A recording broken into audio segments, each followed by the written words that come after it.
আসসালামু আলাইকুম, স্বাগত জানাচ্ছি আরটিভির রাতের সংবাদে। আপনাদের সঙ্গে আছি আমি সৈয়দা সাদিয়া বেনাজি। বিস্তারিত সংবাদে যাওয়ার আগে জানিয়ে দেব মার্কেন্টাইল ব্যাংক শিরোনাম।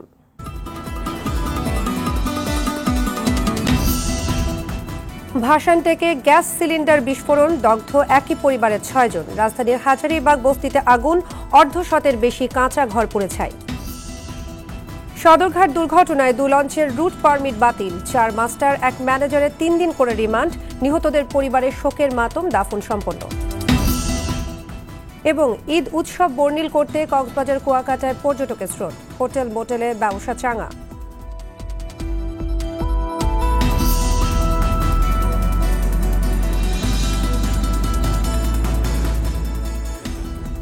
দর্শক শুনছিলেন মার্কেন্টাইল ব্যাংক সংবাদ শিরোনাম, এবার বিস্তারিত। রাজধানীর ভাসান টেকের একটি বাসায় সিলিন্ডার লিকেজ থেকে গ্যাস বিস্ফোরণে একই পরিবারের 6 জন দগ্ধ হয়েছে। ভোর 4:45টার দিকে গুরুতর দগ্ধ অবস্থায় তাদেরকে উদ্ধার করে শেখ হাসিনা জাতীয় বার্ন ও প্লাস্টিক সার্জারি ইনস্টিটিউটে ভর্তি করা হয়। ভোর 4টার দিকে ভাসানটেক নতুন বাজার কালভার্ট রোডের একটি বাসায় এই দুর্ঘটনা ঘটে। বার্ন ইনস্টিটিউটের জরুরি বিভাগের চিকিৎসকরা জানান, দগ্ধদের মধ্যে লিটনের শরীরের 67% পুড়ে গেছে। এছাড়া তার স্ত্রী সূর্য বানুর 82, লিজার 30, লামিয়ার 55, সুজনের 43 ও মেহেরুন্নেসার 47% পুড়ে গেছে। তাদের সবার অবস্থায় আশঙ্কাজনক। কাঠি কোপ দেওয়ার সাথে সাথেই ওই যে কয়েলটা গ্যাসটা যে লিক হয়েছিল, ওই লিকে তো গ্যাসটা ঘরে ঘুরছে, ওই সাথে সাথে এরা ধরে গেছে। সিলিন্ডারটা হলো আপনার জানালার বাইরের সাইডে, যে পাইপটা ভিতর দিয়ে নিচে রুমের ভিতরে মনে হচ্ছে সিলিন্ডার সম্ভবত ওই পাইপটাই লিক হইয়া গ্যাস হয়ে রয়েছে। যে সময় কয়েলের জন্য আগুন জ্বালাইছে, সেই জন্য ঘরটা 6 জনই ফ্যামিলি, 6 জনই পৌঁড়া গেছে। যারা আসে সবাই আসলে খুবই আশঙ্কাজনক অবস্থা এবং সবারই শ্বাসনালী পোড়া আছে, একই ফ্যামিলির লোক এবং সবারই 80% থেকে শুরু করে 80-র উপরে থেকে শুরু করে সর্বশেষ যে আছে সেগুলো 30% বার্ন আছে। তবে এর মধ্যে আমরা 2 জনকে এইচডিউতে পাঠাচ্ছি এবং 1 জনকে আইসিইউতে পাঠাচ্ছি।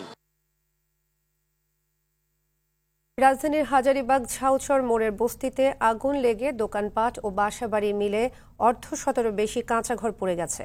আজ বেলা 12:15টার দিকে এই আগুন লাগে। মুহূর্তের মধ্যে আগুনের লেলিহান শিখা একের পর এক ঘরে ছড়িয়ে পড়ে। পুড়ে যায় বস্তির একাধিক ঘর, একটি মসজিদ ও মাদ্রাসার কিছু অংশ। পরে ফায়ার সার্ভিসের 1 ঘণ্টার চেষ্টায় আগুন নিয়ন্ত্রণে আসে। আগুন নিয়ন্ত্রণে হাজারীবাগ ফায়ার স্টেশনের 2টি, লালবাগের 2টি, মোহাম্মদপুরের 2টি ও পুরান ঢাকার সিদ্দিক বাজার ফায়ার স্টেশনের 1টি সহ মোট 7টি ইউনিট কাজ করে। তবে হতাহতের কোনো খবর পাওয়া যায়নি।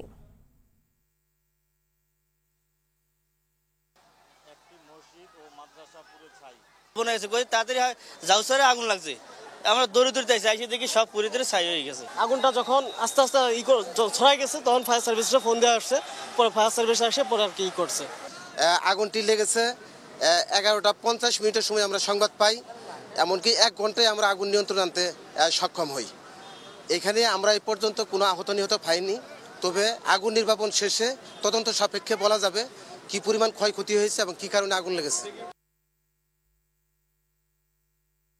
চট্টগ্রামের এস আলম ভেজিটেবল অয়েল মিলে আগুন লাগার 1 ঘণ্টার মধ্যে আগুন নিয়ন্ত্রণে আনে ফায়ার সার্ভিসের 9টি ইউনিট।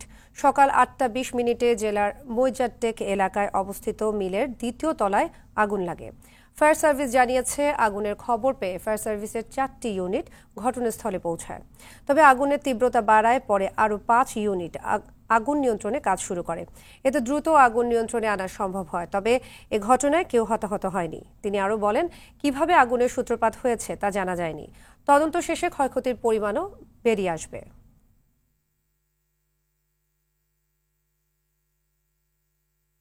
রাজধানীর সদরঘাটে লঞ্চের রশি ছিঁড়ে 5 জন নিহতের ঘটনায় দায়ের করা মামলায় 2 লঞ্চের 4 মাস্টার ও 1 ম্যানেজারের 3 দিন করে রিমান্ড মঞ্জুর করেছে আদালত। শুক্রবার দুপুরে ঢাকার জুডিশিয়াল ম্যাজিস্ট্রেট আরিফা চৌধুরী হিমেলের আদালত শুনানি শেষে এই আদেশ দেন।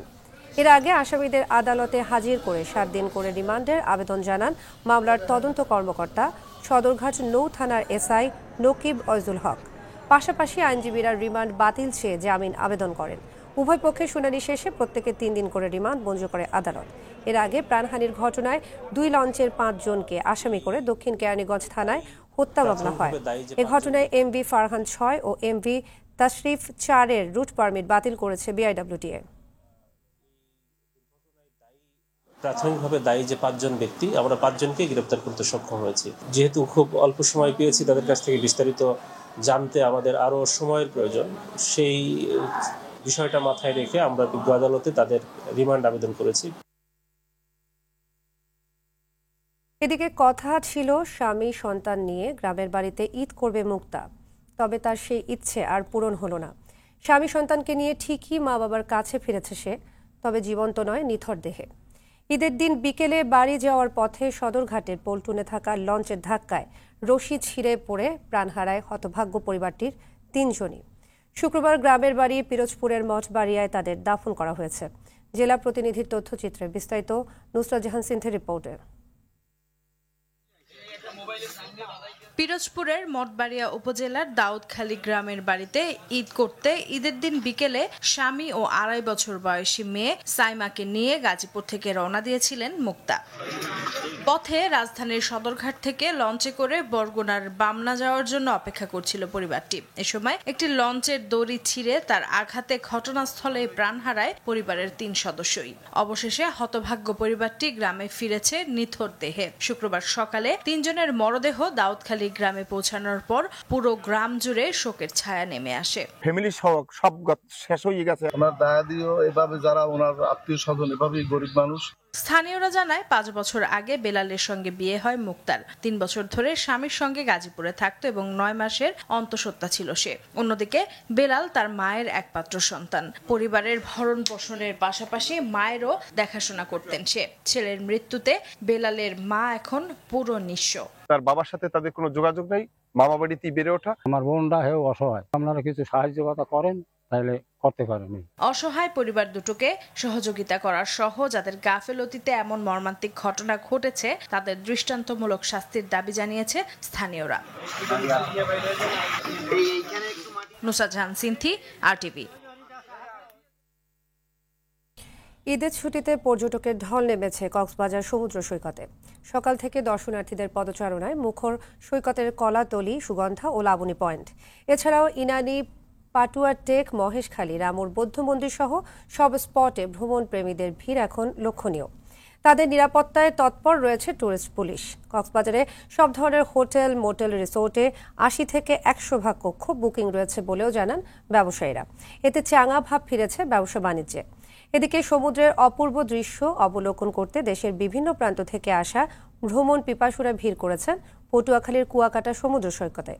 পরিবার পরিজন নিয়ে আনন্দে মেতে রয়েছেন তারা।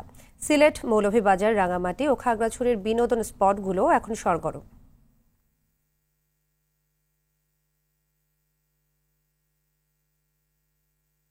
বাঙালির প্রাণের উৎসব বৈশাখ 1431-কে বরণ করে নিতে প্রস্তুত ঢাকা বিশ্ববিদ্যালয়ের চারুকলা বিভাগ। ঈদের ছুটির কারণে এবার আগে থেকে প্রস্তুতি নেওয়া হয়েছে। শেষ সময়ে চলছে টুকিটাকি কাজ। ঈদের ছুটি হওয়ায় সকালে চারুকলা শিক্ষার্থীদের উপস্থিতি না থাকলেও বিকাল থেকে শিক্ষার্থী আর দর্শনার্থীদের পদচারণায় মুখর হয়ে উঠবে চারুকলা প্রাঙ্গণ। এবার রিকশা আর্টকে প্রাধান্য দিয়ে দেয়ালচিত্র ও স্কুল ঘর তৈরি করা হয়েছে। এছাড়াও মঙ্গল শোভাযাত্রার জন্য ট্যাপা পুতুল সহ 4টি বড় কাঠামো তৈরি করা হয়েছে। আমরা তো তিমির বিনাশী প্রতিপাদ্যে পালিত হবে এবারের বর্ষবরণ।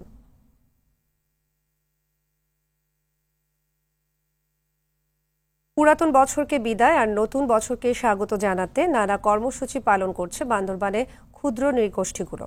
মঙ্গল কামনায় সাঙ্গু নদীতে ফুল ভাসিয়ে ফুল বিজু পালন করেছে চাকমা ও তঞ্চঙ্গরা। সকালে জেলার সাঙ্গু নদীতে তারা পানিতে ফুল ভাসিয়ে শুরু করে ফুল বিজু উৎসব।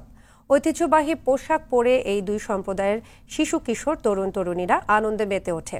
এই ফুল বিজুর মধ্য দিয়ে গঙ্গা দেবীর মঙ্গল কামনা ও পুরানো বছরের সব দুঃখ গ্লানি ধুয়ে মুছে নতুন বছরকে স্বাগত জানায় তারা।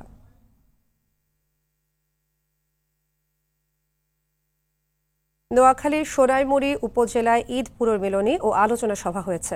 বিকেলে সোনাইমুড়ি সরকারি ডিগ্রি কলেজ মাঠে উপজেলা আওয়ামী লীগ, সোনাইমুড়ি পৌরসভা আওয়ামী লীগ অঙ্গ ও সহযোগী সংগঠনের উদ্যোগে এই পুনর্মিলনী হয়।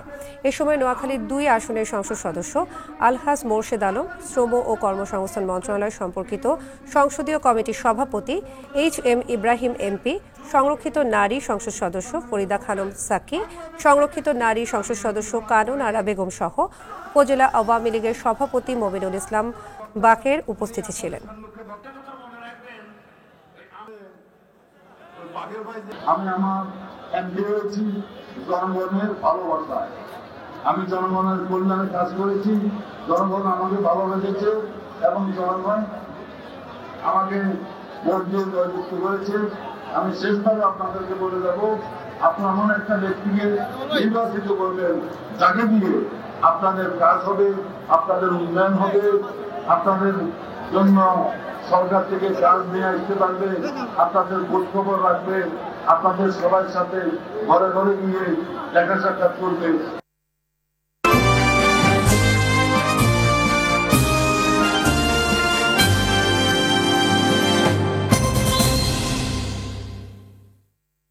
এবার ন্যাশনাল লাইফ ইন্স্যুরেন্স আন্তর্জাতিক সংবাদ। গেল 24 ঘন্টায় দখলদার ইসরায়েলের হামলায় গাজায় নিহত হয়েছে অন্তত 63 জন, আহত হয়েছেন আরও 45 জন। পবিত্র ঈদ উল ফিতরের দিনেও গাজায় নিরীহ ফিলিস্তিনিদের উপর হামলা বন্ধ করেনি বর্বর ইসরায়েলি বাহিনী। সম্প্রতি গাজার খান ইউনিস থেকে সেনা প্রত্যাহার করলেও অবরুদ্ধ উপত্যকার মধ্যাঞ্চলে নতুন করে হামলা শুরু করেছে দখলদাররা। এদিকে যুক্তরাষ্ট্রের এজেন্সি ফর ইন্টারন্যাশনাল ডেভেলপমেন্ট ইউএসএইডের প্রধান সামান্থা পাওয়ার বলেছেন, উত্তর গাজার মানুষ চরম দুর্ভিক্ষের মধ্য দিয়ে যাচ্ছে। তিনি প্রথম কোনো মার্কিনী যিনি এই বিষয়ে প্রকাশ্যে মন্তব্য করেছেন।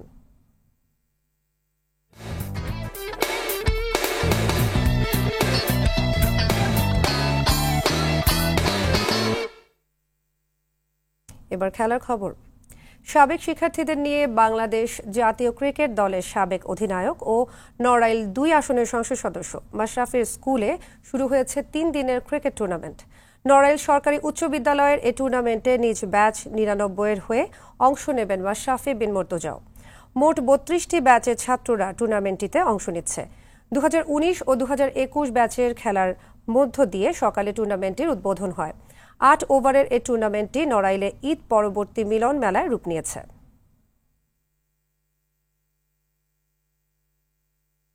রাতের সংবাদ শেষ করার আগে মার্কেন্টাইল ব্যাংক শিরোনামগুলো জানিয়ে দিচ্ছে আরও একবার।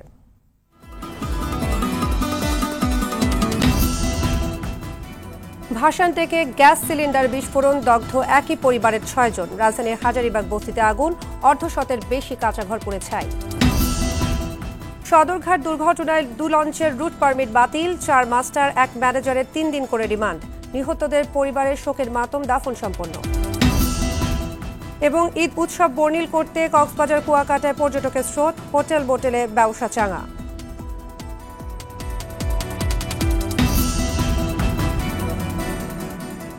রাতের সংবাদে পর্যন্তই। সবশেষ সংবাদ জানতে যে কোনো মোবাইল ফোন থেকে 24141 নম্বরে ডায়াল করুন। মধ্যরাতের সংবাদ রাত 1টায় দেখার আমন্ত্রণ রইল। ধন্যবাদ সবাইকে।